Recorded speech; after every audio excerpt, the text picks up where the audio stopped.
les grands entretiens de Storia Voce.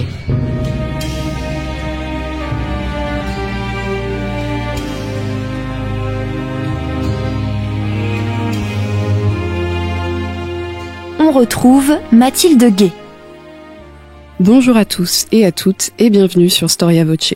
Comme vous le savez peut-être, nos podcasts sont gratuits et nous avons fait le choix de ne pas faire appel à la publicité pour les financer. Alors si vous souhaitez nous soutenir, n'hésitez pas à faire un don à notre association en cliquant sur le lien indiqué dans la description de ce podcast. En faisant un don, nous vous offrirons un abonnement au magazine Histoire et Civilisation. Merci d'avance. Encore Marie-Antoinette, toujours Marie-Antoinette. À ce sujet, notre curiosité n'est jamais à bout. En 1850, Sainte-Beuve exprimait déjà la fascination sans cesse renouvelée que suscite la dernière reine de France. Figure mouvante selon les inclinaisons politiques, elle est tantôt dévote, tantôt frivole. Présentée comme une femme banale, confrontée à la tragédie sous la plume de Stefan Zweig, elle acquiert un statut d'icône glamour dans le film de Sofia Coppola de 2006. Face à cette profusion de Marie-Antoinette, est-il seulement possible d'approcher la véritable personnalité de la souveraine ? Pour en parler, nous recevons Charles-Éloi Vial. Bonjour. Bonjour. Merci beaucoup d'être venu à notre micro. Vous êtes archiviste, paléographe, docteur en histoire et conservateur à la Bibliothèque nationale de France. Spécialiste de l'Empire, vous avez rédigé une biographie de Marie-Louise d'Autriche, seconde épouse de Napoléon Ier. Et c'est à une figure de l'Ancien Régime que vous consacrez aujourd'hui un ouvrage avec Marie-Antoinette qui sort aux éditions Perrin. Alors pour commencer, Charles-Éloi Vial, pourquoi s'intéresser à Marie-Antoinette quand on est un historien spécialiste de l'Empire ? Eh bien, il y aurait plusieurs réponses à cette question. Vous venez de parler de Marie-Louise et peut-être pour commencer, après avoir étudié cette première archiduchesse, j'ai eu envie d'étudier sa grande-tante, de voir peut-être les profils psychologiques, l'éducation très structurée, reproduite de génération en génération chez les archiduchesses. Est-ce que l'on retrouvait le même type de comportement, la même culture donc chez Marie-Louise et chez Marie-Antoinette? Donc j'avais cette curiosité, aussi cette curiosité pour la confrontation entre deux sociétés qui sont complètement différentes. D'un côté, la société de cour viennoise, que l'on qualifie toujours de très bourgeoise, très familiale, très simple en définitive, et de l'autre, la vie de cour à la française qui se perpétue sous l'Empire et qui est toujours très axée sur la vie en public. Donc ça m'intéressait de continuer cette réflexion. Ça m'intéresse toujours également de regarder un peu en arrière en tant qu'historien de l'Empire, puisque beaucoup de personnages que l'on croise sous le Premier Empire étaient déjà présents à la fin de l'Ancien Régime. On menait des carrières sous Napoléon Ier, mais se souvenaient d'avoir croisé Marie-Antoinette, ont même parlé de Marie-Antoinette à Napoléon, et Napoléon, on le sait, détestait Marie-Antoinette, la méprisait pour beaucoup de raisons qui relèvent notamment de ces clichés historiques qui étaient déjà bien présents et dont il était peut-être une des premières victimes. Mais en tout cas, elle était connue, on parlait déjà d'elle. Ceux qui l'avaient connue étaient déjà bien présents. Ils avaient commencé leur carrière avec Louis XVI, ils la terminent avec Napoléon, avec Louis XVIII. Donc c'est intéressant pour moi de les suivre. Ensuite, il y a des phénomènes historiques qui peuvent être intéressants de continuer à suivre. Par exemple, le rôle croissant de la presse dans les sources de l'époque qui m'intéresse et que l'on voit déjà sous Louis XVI, que l'on retrouve sous Napoléon Ier. L'utilisation de certaines sources, par exemple les sources policières, qui m'intéressent beaucoup. Donc on peut continuer à travailler sur certains types de sources, et justement, c'est intéressant aussi pour moi du point de vue de la méthode. Donc retrouver certaines sources, retrouver certains mécanismes administratifs sous l'Ancien Régime que l'on voit déjà sous l'Empire, par exemple dans le fonctionnement de la cour, dans le fonctionnement très administratif de la cour. Donc pour moi, c'est quelque chose d'extrêmement intéressant. Ça renforce aussi ma connaissance du Premier Empire et ça permet de voir comment certains usages se perpétuent. Donc il y a cette curiosité de voir ce qui survit de l'Ancien Régime. Il y a aussi une forme de curiosité plus méthodologique, peut-être une sorte de défi, on va dire. Est-ce que la façon que j'ai de travailler sur les sources imprimées, sur les sources manuscrites, sur les sources iconographiques, sur la bibliographie courante, est-ce que cette méthode de travail que je me suis forgée, qui ne me suis pas propre bien sûr, mais que j'ai apprise d'autres, notamment d'historiens de l'Empire, comme Jacques-Olivier Boudon, comme Thierry Lenz, comme Emmanuel de Varesquiel, enfin, est-ce que cette méthode de travail des historiens de l'Empire fonctionne pour l'Ancien Régime. Est-ce que l'on peut la réutiliser telle quelle? Est-ce qu'il faut l'adapter à la marge? Est-ce qu'en définitive, ça n'est pas assez salutaire quand on travaille sur des sources de l'Ancien Régime de se poser les questions que se posent les historiens du Premier Empire? Donc déjà rien que pour cela, c'était un défi méthodologique, un défi historiographique. Et enfin, il y a dernier point qui est peut-être plus personnel, c'est que j'ai beaucoup travaillé sur la cour, donc les lieux. Le château de Fontainebleau, le château de Compiègne, le château de Trianon sont des lieux que j'apprécie, que je connais bien, que j'aime beaucoup. Et c'était aussi intéressant pour moi de voir comment ont vécu ces lieux avant Napoléon, de ressentir par exemple les prémices du style empire dans les ameublements commandés pour Marie-Antoinette. Donc aussi pour mon goût personnel pour les arts décoratifs et l'art de la période, c'était tout à fait instructif que d'avoir ce petit coup d'œil dans le rétroviseur. On l'a dit en introduction, Marie-Antoinette, c'est une figure qui est largement connue dans la culture populaire, dans l'imaginaire collectif, mais qui a aussi fait l'objet de beaucoup de biographies historiques. A-t-on encore des choses à découvrir sur cette figure emblématique, et notamment au regard de votre méthodologie historique ? Alors, on va dire aussi que ma méthodologie découle de mon métier, puisque je suis conservateur de bibliothèque, je m'occupe de manuscrits, et justement, le fait de m'occuper du classement, du signalement en ligne de manuscrits, le fait de bien connaître les catalogues en ligne des différentes bibliothèques, la Bibliothèque nationale, les bibliothèques de l'enseignement supérieur et de la recherche, les bibliothèques municipales, les archives nationales bien sûr. Donc pour moi c'est un univers qui est assez familier, et je vois bien non seulement en arpentant les rayonnages, mais également en regardant les notices, en regardant les catalogues, qu'il y a beaucoup de fonds qui sont pas ou peu exploités, beaucoup de documents qui n'étaient pas connus précédemment, qui ont pour la première fois des notices depuis quelques années, des documents simplement qui ont été achetés très récemment et que les chercheurs peuvent consulter pour la première fois. Beaucoup de documents également qui ont été numérisés, qui ont été mis en ligne. Je pense notamment à Gallica, la bibliothèque numérique de la BNF, donc que l'on peut consulter beaucoup plus facilement. Donc ça c'est vraiment mon point de vue de conservateur. Il y a eu une évolution très nette dans la façon de travailler pour les historiens on va dire dans les 20 dernières années. Je parle plutôt pour les contemporanéistes ou les modernistes. Beaucoup de choses sont en ligne, donc on peut travailler depuis chez soi, c'est beaucoup plus simple. Beaucoup de choses sont mieux signalées, donc on ne met plus des semaines à dépouiller des fichiers pour trouver des documents. On peut retrouver des documents, y compris des documents manuscrits absolument uniques, mais très rapidement, en quelques clics. Donc tout va beaucoup plus vite, on dispose rapidement de beaucoup plus d'informations, donc ça change le rapport aux documents, et je pense qu'il y a ça donne une exigence supplémentaire, puisque avoir tous ces documents, on a peut-être moins le droit à l'erreur, on ne peut plus faire l'économie d'une documentation la plus exhaustive possible, d'où l'idée dans cette biographie qui est assez longue, on est presque à la limite de l'exercice, c'est un très gros volume, mais d'essayer de brasser le plus de documents possible, et grâce à la mise en ligne des sources, réussir à croiser des documents de différentes provenances, reconstituer éventuellement des ensembles qui ont été dispersés, faire en sorte que des documents dialoguent entre eux. Des documents, donc par exemple d'une administration qui ont pu être pillés à la Révolution et dont on retrouve des éléments dans des collections d'autographes, mais également faire dialoguer différents types de documents, par exemple un journal intime avec une caricature, avec une facture. Donc tout ça, on peut le faire beaucoup plus facilement qu'autrefois parce que on a accès à beaucoup d'éléments en ligne et le travail est quasiment pré-mâché. Ensuite, il ne reste plus qu'à mettre les choses en musique, à analyser les documents, à les lire, à les comprendre, à les mettre, à les faire entrer en résonance, on va dire, mais une grande partie du travail est grandement facilitée. Donc j'ai parlé des sources, il y a également il y a des événements archivistiques qui peuvent advenir, par exemple le déchiffrement de ces lettres très célèbres de Marie-Antoinette à Fersen qui sont conservées par les archives nationales et que mes collègues ont réussi à décrypter en lançant des analyses très complexes sur les encres pour retrouver des déclarations avec des sentiments extrêmement forts. Donc ça confirme la réalité des sentiments entre Fersen et Marie-Antoinette. Donc ça c'est l'événement archivistique aussi qui permet de justifier la mise en route de nouveaux travaux, puisque ça nous offre de nouvelles perspectives sur le personnage, sur son caractère. Donc ça aussi, c'est un événement qui, pour moi, était important. Et après, du point de vue méthodologique, comme je le disais, tout est beaucoup plus rapide, tout est beaucoup plus facile.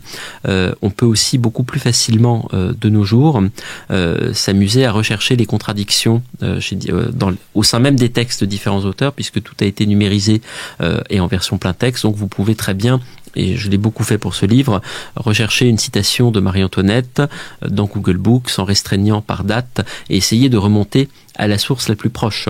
Et à partir de ce moment-là, c'est une forme d'archéologie numérique du patrimoine écrit. Vous arrivez à une source qui est peut-être pas l'origine première d'une citation de Marie-Antoinette, mais ça vous donne une indication de si ça a une chance d'être vrai ou pas.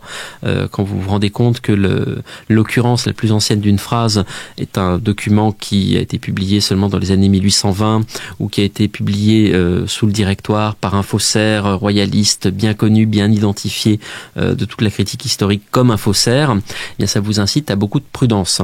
Quand vous arrivez à remonter plus loin, par contre, retrouver un article vraiment très oublié, très obscur, d'une édition de correspondance dans un petit journal local, quelque chose dont on a oublié ensuite l'origine, puisqu'on perd parfois la provenance de certaines citations. Là, on se sent peut-être un peu plus fondé à se dire, effectivement, elle a peut-être dit cette phrase, ou au moins elle a dit quelque chose d'approchant. Donc il y a aussi cette idée qu'on peut arriver à consulter regarder les sources imprimées, donc les mémoires, les journaux intimes de l'époque, avec un regard beaucoup plus critique, se poser la question de l'authenticité de certaines phrases, retrouver plus facilement les phénomènes de plagiat qui ont pu avoir lieu dans les années 1820-1830. Et là, on rejoint justement ce que je vous disais tout à l'heure sur le Premier Empire, puisque cette méthode de critique des sources imprimées, comme on a beaucoup affabulé sur Napoléon, on sait qu'il y a beaucoup de mémoires qui sont complètement fantaisistes, mais on sait également, c'est pour ça qu'il y a une bibliographie critique des mémoires du Premier Empire, on sait également que dans des ouvrages qui sont faux, qui sont écrits par des auteurs complètement apocryphes, ça ne veut pas dire que tout est faux dedans. Certaines informations peuvent être vraies. Ça, c'est un travail de réflexion critique sur les témoignages qui n'a peut-être pas été mené de manière aussi systématique pour la fin de l'Ancien Régime qu'il l'a été pour le Premier Empire. Donc ça aussi, c'est quelque chose d'assez important du point de vue de la méthodologie. On arrive à faire parler les mémorialistes un peu différemment qu'on le faisait autrefois, de manière un peu plus critique, avec un regard peut-être un peu plus circonspect, un peu plus prudent. Donc on met beaucoup plus de choses au conditionnel, mais ça fait aussi partie du métier de l'historien que de toujours douter de ses sources, bien entendu, et d'essayer de les questionner non seulement pour les informations qu'elles nous apportent, mais aussi pour essayer de voir si ce qu'elles nous apportent est vrai, doit être critiqué, remis dans un certain contexte. Donc il y a aussi une forme de réflexion, il y a une réflexion sur le personnage Marie-Antoinette dans cette biographie, mais aussi une forme de réflexion sur comment et avec quoi on peut écrire l'histoire aujourd'hui. Alors commençons à étudier ce personnage de Marie-Antoinette avec peut-être ses années de jeunesse. Est-ce que vous pouvez revenir sur les objectifs politiques et diplomatiques qui scellent l'alliance entre la jeune archiduchesse et le petit-fils de Louis XV ? Alors, la question de la jeunesse de Marie-Antoinette et donc la question de cette enfance où elle est souvent sous le regard des diplomates, c'est assez intéressant puisque là, on a assez peu de sources. C'est souvent le cas en général dans les biographies, c'est l'enfance qui est le plus difficile à écrire. Donc, pour Marie-Antoinette, on a quelques bribes, notamment dans les archives autrichiennes, mais plutôt pour la fin, à partir du moment où on sait très nettement qu'elle est destinée à épouser le dauphin, on l'observe d'un peu plus près. Autrement, et dans les documents et dans les sources imprimées, notamment dans les journaux, on la voit assez peu. Elle fait des apparitions très brèves. Elle est souvent l'archiduchesse numéro 7, parce que c'est la 7e fille de Marie-Thérèse, donc elle n'a pas vraiment d'individualité. Mais petit à petit, comme Marie-Thérèse a scellé cette alliance avec Louis XV, le fameux renversement des alliances en 1756, s'ensuit la guerre de 7 ans, donc il y a une très forte interdépendance entre la France et l'Autriche. L'alliance est devenue essentielle pour Marie-Thérèse qui ne veut pas se retrouver diplomatiquement isolée en Europe, donc elle a besoin de Louis XV, et pour fortifier cette alliance, elle a besoin de conclure plusieurs mariages. Il va y en avoir plusieurs, et la cerise sur le gâteau, c'est effectivement le mariage entre sa fille Marie-Antoinette et le dauphin Louis. On choisit Marie-Antoinette parce que c'est celle qui a le moins de différence d'âge avec le dauphin, donc ils ont moins d'un an de différence à peu près. Donc c'est assez intéressant de voir que très vite, dès 1764 à peu près, Marie-Thérèse va commencer à penser à marier sa fille. Louis XV, lui, ralentit. Il essaie de faire ralentir les négociations le plus possible. Déjà parce qu'il estime, et sans doute à raison, que les deux futurs époux sont trop jeunes. Donc c'est pas la peine de se presser. Il y a sans doute aussi une part de jeu, puisqu'il a envie de faire attendre Marie-Thérèse, de la faire un peu lambiner, passez-moi l'expression, mais pour lui, c'est aussi une forme de jeu diplomatique, et plus le temps passe, plus Marie-Thérèse est impatiente, plus elle a envie que ce mariage se concrétise, et donc plus Louis XV se dérobe. Mais finalement, à partir de 1768-1769, la chose est tout à fait entendue. Le mariage va avoir lieu pour solidifier, fortifier cette alliance entre la France et l'Autriche. Donc Marie-Thérèse est tout à fait pour. Du côté de la cour de Versailles, c'est beaucoup plus compliqué. On sait qu'une bonne partie de la cour est opposée au mariage, est opposée d'ailleurs à l'alliance franco-autrichienne, et c'est notamment Choiseul, qui est un Lorrain, qui est le plus fort soutien et le principal négociateur du mariage, qui Marie-Antoinette ensuite va être toute sa vie très très reconnaissante de lui avoir permis de devenir dauphine et de devenir reine. Donc Louis XV a dû aussi battre certaines oppositions à la cour de Versailles, convaincre certains courtisans, convaincre ses filles également. Donc ça explique aussi qu'il y ait une forme de gestation de ce projet de mariage durant plusieurs années. Donc à partir de 1769, on entreprend dans un premier temps de compléter l'éducation de Marie-Antoinette, qui avait été assez négligée. Donc on connaît très bien l'éducation des filles de Marie-Thérèse grâce aux travaux d'Elisabeth Badinter, qui a fait une étude très complète là-dessus il y a quelques années, et on sait, mais on le savait déjà par ailleurs de façon moins précise, mais on le savait, que l'éducation de Marie-Antoinette avait été assez négligée. Peut-être parce qu'elle était excessivement jeune et que quand vraiment elle aborde sa première éducation, on est à peu près en plein dans la guerre de 7 ans, et sa mère a d'autres choses à faire que de vraiment surveiller l'éducation de sa fille.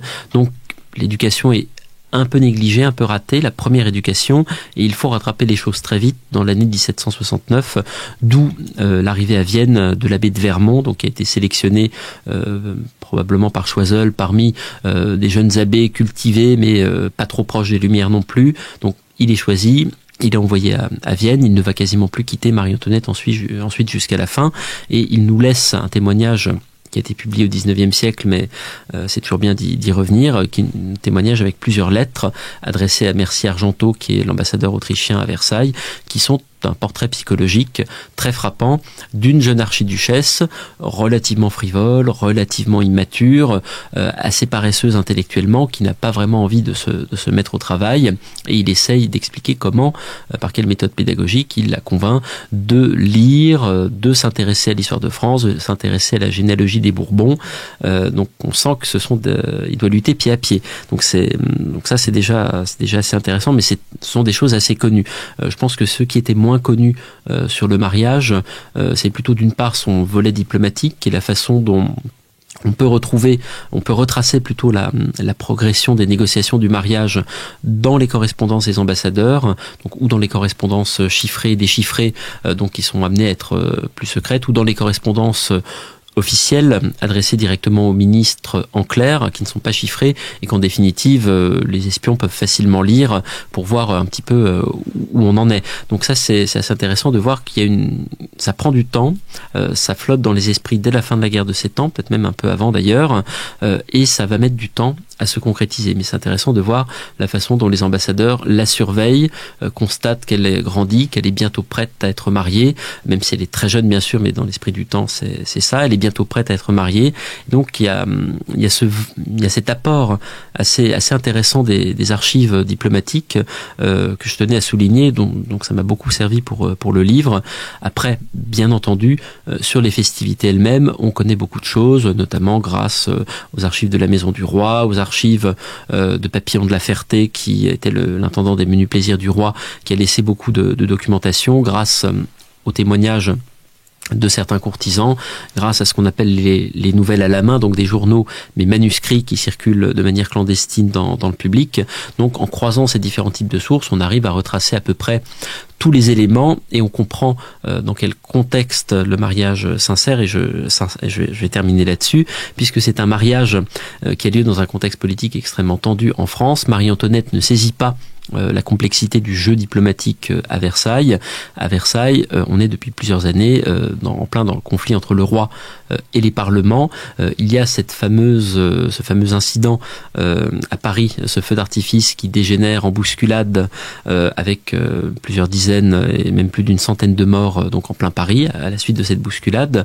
C'est un moment assez révélateur puisque le Parlement de Paris veut diligenter une enquête. Le bureau de la ville de Paris se défausse en accusant l'administration royale d'avoir pris en main l'organisation de la fête et d'avoir fait capoter et transformer cet événement en drame. Et c'est amusant de voir que le Parlement s'empare immédiatement de cette affaire pour essayer d'alimenter le conflit contre le pouvoir royal. Donc le mariage, les festivités du mariage de Marie-Antoinette, ça n'a même pas été une trêve. Le conflit reprend immédiatement. Donc ça, c'est tout à fait fascinant. Donc Marie-Antoinette arrive à Versailles. On sait qu'elle est immature par les sources, mais il faut bien voir qu'elle arrive dans un contexte politique extrêmement dur. Elle n'est pas préparée à la violence, la violence politique du monde de Versailles, à l'effervescence avec cette contestation de plus en plus forte du pouvoir royal et tout simplement aussi la violence des rapports entre les différents clans à la cour, les Rohan, les Noailles, qui ont tous plus ou moins envie de l'exploiter, de se faire bien voir d'elle, mais d'obtenir des charges, des faveurs de sa part. Donc elle est très isolée, d'autant plus que Choiseul quitte le pouvoir à la fin de l'année 1770. Elle est très isolée, complètement inexpérimentée, peut-être assez naïve. Et je pense qu'on ne se rend pas compte, on ne mesure pas aussi à quel point l'expérience a dû être brutale, à quel point cette acclimatation à Versailles a dû être dure. Et par contraste, ça explique aussi cette sorte de fuite en avant dans l'immaturité, dans l'amusement, dans les quelques années qui ont suivi, en arrivant au sein d'un tel monde aussi brutal, où elle devait se sentir extrêmement seule, constamment, bien sûr, forcée de vivre en public. Un monde auquel elle ne comprenait pas grand-chose en définitive, elle avait très mal été préparée à son rôle de dauphine, et bien elle a eu envie de s'amuser tout simplement pour fuir sa propre condition. Bien, justement, pour en venir à ces amusements, on parle souvent de Marie-Antoinette comme une reine dépensière et parfois même jusqu'à être désignée comme portant une responsabilité dans la dette du pays. Que disent les archives au sujet des dépenses de la reine, de sa maison et aussi de son goût pour les jeux de hasard ? Alors, les archives disent beaucoup de choses. Enfin, en l'occurrence ici, ce sont beaucoup de chiffres. Donc, on a la comptabilité de la maison de la dauphine puis de la reine existe. Donc, on sait que ça va basculer on commence à 1 million de livres par an lorsqu'elle arrive en France. On va aller jusqu'à un peu plus de 3 millions au début des années 1780, mais elle est devenue reine, donc les dépenses sont forcément plus fortes. Elle a 400 employés dans sa maison. Elle a des dépenses somptuaires qui sont quasiment fixes. Elle est forcée d'avoir un certain nombre de robes de cour, d'entretenir des chevaux, d'avoir une table et de nourrir son personnel. Donc il y a une part des dépenses qui sont quasiment obligatoires, donc on peut difficilement les lui reprocher. Il y a une part également due à l'inflation, puisqu'à l'époque on est dans une forte inflation, donc les dépenses augmentent de manière presque mécanique, puisque tout augmente. Donc là aussi c'est peut-être difficile à estimer, mais les dépenses de la maison de la reine augmentent parce que tout le monde dépense plus. Le coût de la vie n'est plus du tout le même entre la fin du règne de Louis XV et la fin du règne de Louis XVI. Donc ça, c'est un élément à prendre en compte. Ensuite, pour ce qui est de Marie-Antoinette, il y a bien sûr la légende de sa frivolité, de ses dépenses excessives. Alors, on peut nuancer un peu les choses. Grâce aux documents comptables, grâce aux témoignages, ça rejoint ce que je disais à l'instant. Elle a une période d'immaturité qui correspond à la toute fin de la vie de Louis XV, quand elle est dauphine et qu'elle commence à être relativement autonome, à s'être adaptée à Versailles. Elle commence à sortir à Paris, aller au bal, à l'opéra, à organiser des bals dans ses appartements à Versailles. En gros, elle s'ennuie, elle a envie de profiter de la vie, elle est toute jeune, elle a 18 ans, j'ai envie de dire, on peut presque la comprendre. C'est une attitude qui continue durant les toutes premières années de son règne, jusqu'en 1777, on a là une reine qui effectivement veut être à la pointe de la mode, aime assez les bijoux, aime beaucoup s'amuser, sort beaucoup, et succombe effectivement à une sorte de passion frénétique pour les jeux d'argent. Donc ça dure un certain temps, même si... Bien sûr, là aussi, il faut remettre les choses dans leur contexte. Les jeux d'argent, ça fait partie de la vie de la cour. Il faut qu'elle joue, mais là, ça devient vraiment trop excessif. Donc, on lui reproche de trop verser dans l'excès. C'est ce que lui reproche sans doute son mari, même s'il n'a pas vraiment voix au chapitre ou qu'il n'ose pas vraiment la contrôler, ou peut-être qu'il n'en a pas forcément envie, parce que lui aussi, au fond, est prisonnier de cette fonction, de ce métier de roi, et aurait bien envie de s'en échapper et cherche à s'en échapper, mais à sa façon, par la chasse. Elle a besoin de s'amuser. Sans doute, il le tolère jusqu'à un certain point. En revanche, ça plaît beaucoup moins à sa mère, Marie-Thérèse, puisque ce fameux mariage avec Louis XVI n'est toujours pas consommé, même au bout de cette année de mariage. Donc le mariage n'est pas consommé. Elle est frivole, sa popularité s'en ressent de plus en plus. Donc elle ne joue pas vraiment ce rôle de garante de l'alliance franco-autrichienne. C'est pour ça que son frère, l'empereur Joseph II, est envoyé en France pour la sermonner, et apparemment les arguments font mouche. Sa visite est en tout cas efficace, puisque Marie-Antoinette se reprend en main. Elle se reprend en main, et ça, je trouve que c'est assez frappant dans les sources. On la voit moins, beaucoup moins autour d'une table de jeu, ça, les témoignages l'indiquent assez clairement. On a l'impression que son entourage change. Elle accepte des personnes qui sont peut-être moins avides de place ou de faveur, et surtout, elle consomme son mariage. Elle va avoir 4 enfants. Elle va faire plusieurs fausses couches. Donc elle va être enceinte très souvent, ce qui limite ses déplacements. Sa santé ne sera plus la même, bien sûr, une fois qu'elle aura eu plusieurs enfants. Donc, elle ne va plus vivre de la même façon à partir de la visite de son frère. Son rapport au monde va changer, sa façon de vivre va changer, donc elle va progressivement s'assagir. Elle va donc être de plus en plus cloîtrée à Versailles, ou s'amuser en tout cas à domicile à Versailles ou dans son domaine du Petit Trianon. On va la voir moins souvent à Paris. Elle va découvrir aussi les joies de la maternité, le fait de s'occuper de ses enfants.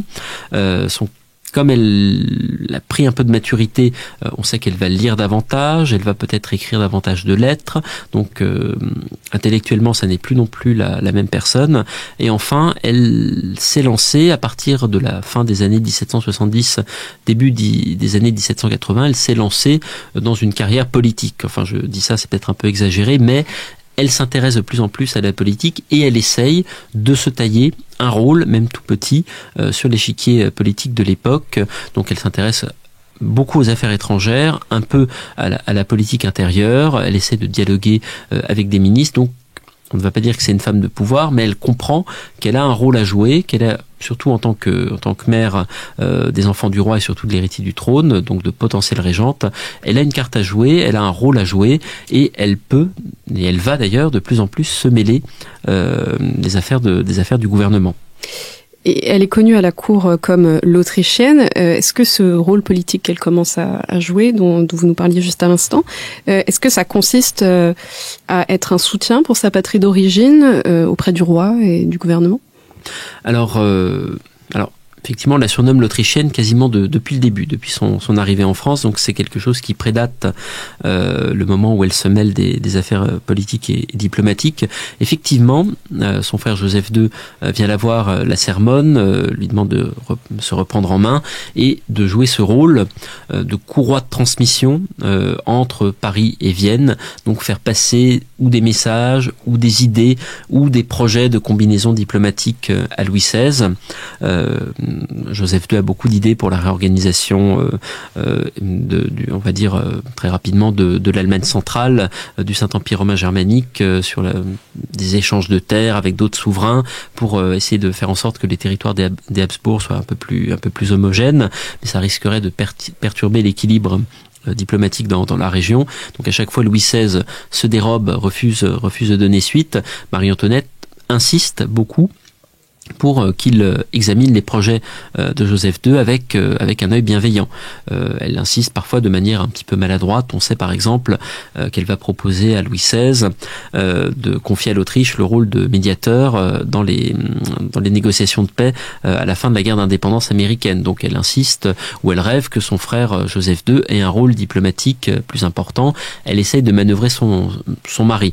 Après, ça ne va durer qu'un temps là aussi, puisqu'elle comprend que ça n'est pas dans son intérêt, qu'elle est la mère de l'héritier du trône de France et que toujours parler en faveur de l'Autriche, ça ne va pas la faire bien voir, ça n'est pas non plus dans l'intérêt de ses enfants, ça n'est pas dans l'intérêt de son mari, ce n'est pas dans son intérêt. Donc elle va changer un peu son fusil d'épaule et en définitive, on peut presque dire qu'elle va jouer presque un rôle d'agent double à son insu plus ou moins, mais Joseph II lui fait passer des messages, des projets, et en définitive, ça permet à Louis XVI d'être informé un peu plus rapidement des intentions de son beau-frère, des combinaisons diplomatiques, des projets politiques de Joseph II.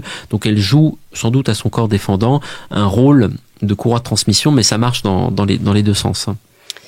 Et loin de cette figure assez politique que vous décrivez, on a aussi dans la postérité l'image d'une reine qui joue à la fermière, complètement inconsciente des affaires de l'État, du pays. Est-ce que pour vous ce quotidien au Trianon, c'est ce qu'on pourrait appeler aujourd'hui une faute de communication politique? C'est ce qui a été en tout cas, est-ce que ça a été perçu comme tel? Alors le problème, c'est vrai qu'on n'avait pas encore inventé la communication politique, donc c'est dur de vous répondre directement. Alors déjà sur le petit Trianon, donc effectivement, on peut y voir, je suis pas le premier à l'avoir fait, mais je pense que c'est assez juste, une façon de fuir l'ambiance écrasante de la cour, de se fuir aussi elle-même, c'est-à-dire de fuir sa condition de reine, les contraintes de la vie en public, de l'étiquette, trouver une vie plus tranquille, plus simple, avec moins de cérémonies, avec un entourage qu'elle peut se choisir, un entourage des personnes avec qui elle s'entend, des amis.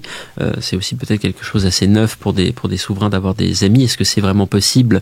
Est-ce qu'elle ne se rend pas compte qu'elle est toujours prisonnière de sa fonction? Parce que même Trianon, même le hameau de la Reine, eh bien ça reste la cour malgré tout, et les jeux de cour sont toujours présents, mais peut-être qu'elle choisit de ne pas les voir.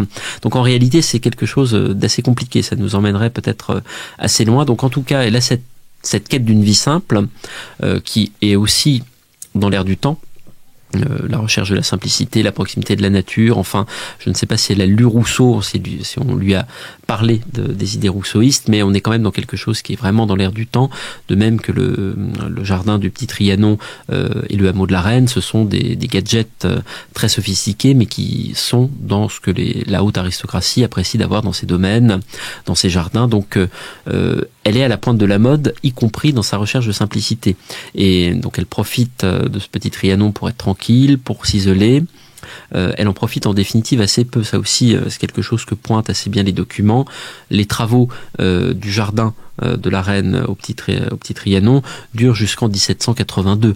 Le hameau de la Reine, il n'est pas tout à fait achevé en 1789. Donc elle en profite, mais elle n'en profite pas complètement. C'est-à-dire que le hameau avec le jardin tel qu'on le voit aujourd'hui, tel que les visiteurs peuvent le voir, c'est le produit fini que Marie-Antoinette aurait voulu avoir sans doute, mais qu'elle n'a pas eu le temps de voir complètement achevé. Donc faut bien se dire qu'elle vit aussi dans un Trianon qui est en grande partie en chantier, qui n'est pas du tout celui que l'on fantasme, parce qu'on peut y visiter, essayer de rêver la présence de Marie-Antoinette.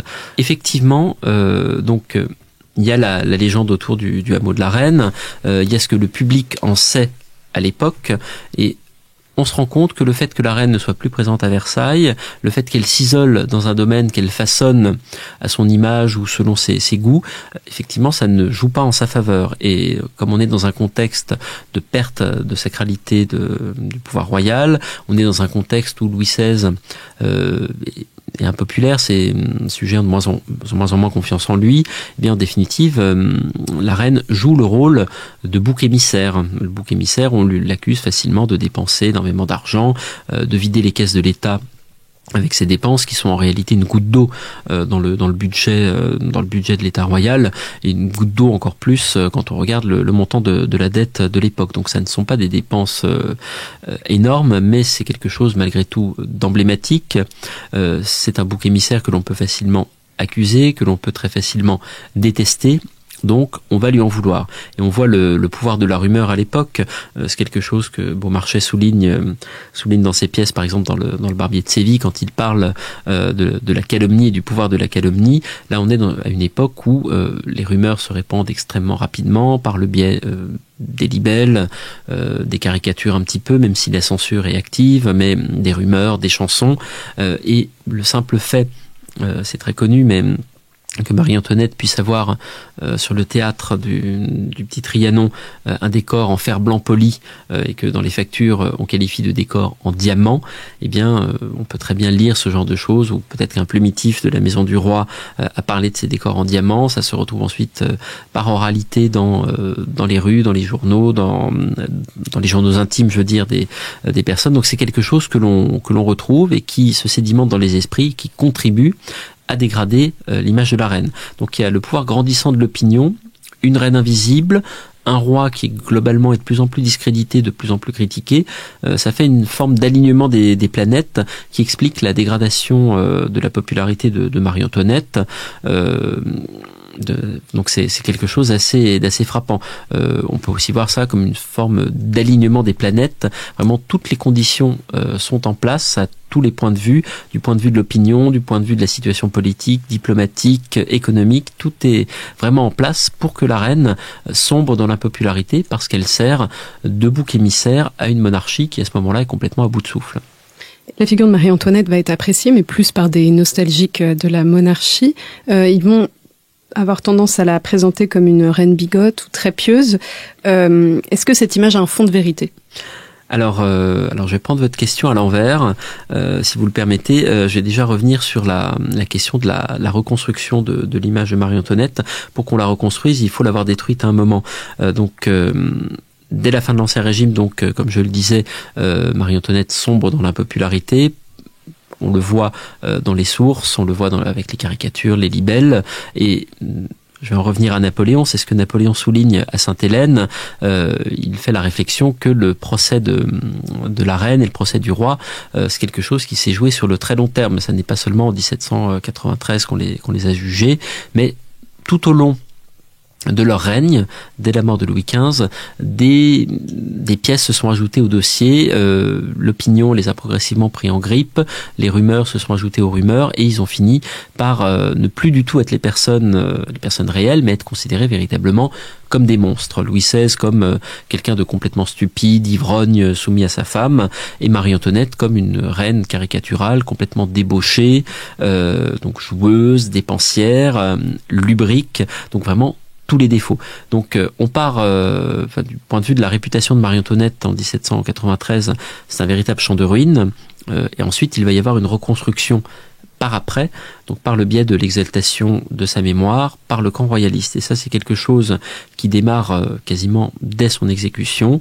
Les royalistes vont commencer à diffuser des brochures, quelques caricatures qui exaltent le souvenir de la reine. Et sur quoi s'arc-boute le parti royaliste au moment de la terreur, puis du Directoire, et puis après, eh bien, le courant qui va dominer, ça n'est pas forcément le courant monarchien, donc qui voulait une monarchie constitutionnelle en 1789, ce sont plutôt les aristocrates émigrés de l'entourage du comte d'Artois principalement, un petit peu de Louis XVIII, mais bon, surtout du comte d'Artois, plutôt réactionnaires, qui rêvent d'un retour en arrière, qui exaltent la religion, qui exaltent le caractère très sacré de la monarchie, sont un peu les prémices du courant ultra sous la Restauration, donc vraiment des aristocrates très nostalgiques de l'Ancien Régime dans sa dimension la plus sacrée, quasiment la plus archaïque. Ce sont eux qui vont récupérer les figures de Louis XVI et de Marie-Antoinette, ils vont en faire des martyrs de la cause royale, et pour vraiment souligner ce caractère de martyr,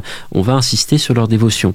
Alors la dévotion de Louis XVI et de Marie-Antoinette, on la retrouve quand même à partir de la Révolution, quand ils sont ramenés à Paris, qu'ils s'installent aux Tuileries, donc durant toute cette période, et ensuite leur captivité au Temple, bien sûr.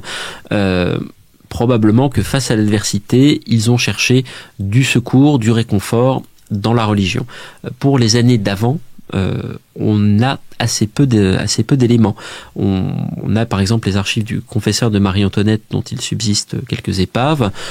On remarque que Marie-Antoinette se confesse, mais certainement pas tous les jours, ni même toutes les semaines, 3 ou 4 fois par an, pas plus. Elle va à la messe tous les jours, bien sûr, parce que ça fait partie de sa fonction, mais il n'y a rien qui indique une très très grande dévotion durant toute la première partie de son règne. Ça n'est que à partir de 1789 que sans doute il y a une forme d'exaltation. entre Louis XVI, Marie-Antoinette, Madame Élisabeth, la sœur cadette de Louis XVI. Donc à partir de ce moment, face à l'adversité, donc face à la Révolution, on s'arc-boute sur la tradition et sur la religion. Et ça, c'est quelque chose que les royalistes les plus nostalgiques comprennent très bien. Ils savent qu'ils peuvent capitaliser sur cette image de monarque dévot, martyr, et martyrisés à cause de leur foi, et on va beaucoup insister là-dessus.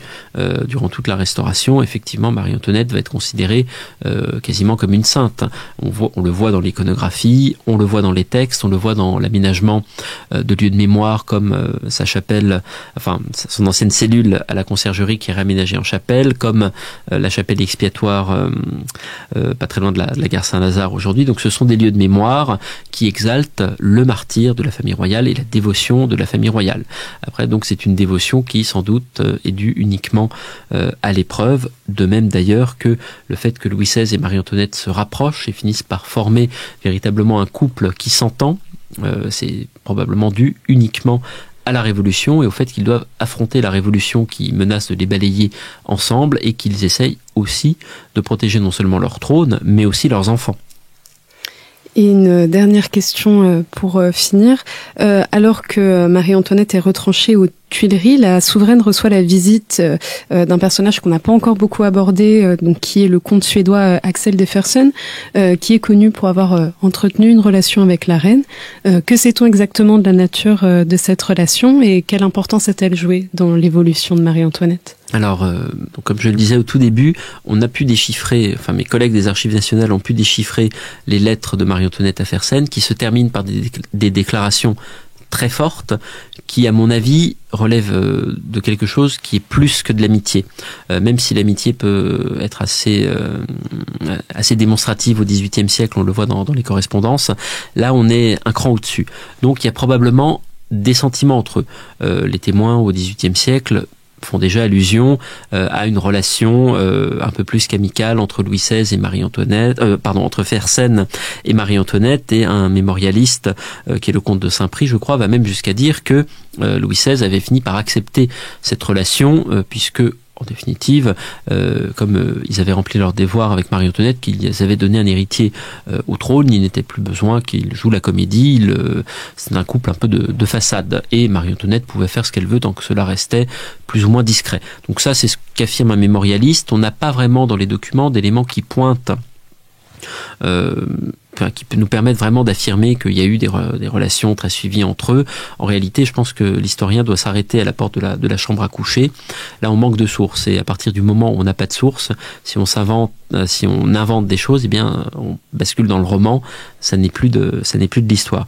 Donc, ce que l'on sait, c'est qu'il y a des lettres avec beaucoup d'effusion pour la période principalement de la Révolution, à une époque aussi où Marie-Antoinette, donc comme vous le disiez, est seule aux Tuileries, inquiète. Peut-être qu'elle s'exalte aussi. Donc on a cet élément-là à mettre au dossier, donc quand même des sentiments entre eux. La pièce principale, ce serait le journal intime de Fersen, mais il a été détruit par son valet de chambre, vraisemblablement, qui voulait préserver l'honneur ou la réputation de son maître.